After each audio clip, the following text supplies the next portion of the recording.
Hello everyone, this is Matthew with Evidence-Based Faith. Thank you for coming onto my channel. Today the topic I'm going to be discussing is the natural world could not have had a natural cause. A lot of times you will hear atheistic scientists claim that if you give them enough time, they will find a natural cause for the natural world that we live in. But the truth is they will never find a natural cause for the natural world, because whatever caused the natural world had to be outside of the natural world. Because if the natural world came from a natural cause itself, then that means the natural world would have existed before it existed. And that, of course, would be completely incoherent. It would be like me saying that I gave birth to my mother, even though she gave birth to me. That doesn't work. And a natural cause for all of nature doesn't work either, since nature didn't exist before it was caused. Therefore, the cause necessarily must have been outside of nature. To try and avoid this obvious conclusion, atheistic scientists tend to advocate for an eternal model of the universe. The problem is there isn't any real scientific evidence that indicates the universe is eternal. Probably the most common model for an eternal universe is the oscillating model, but it violates the second law of thermodynamics. Therefore, I don't think it's very convincing at all.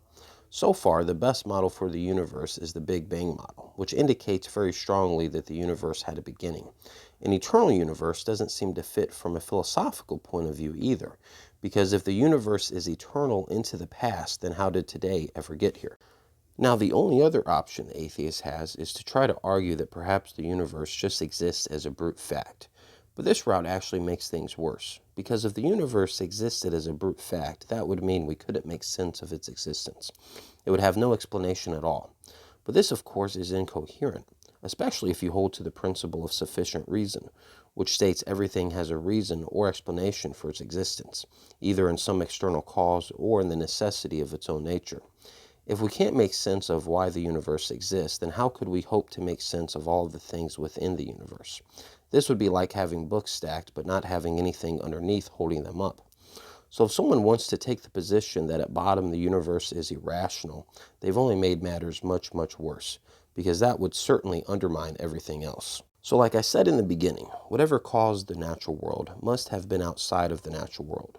If it created space, matter, and time, then it would have to be timeless, spaceless, and immaterial, extremely powerful, since it created the entire universe, and also personal.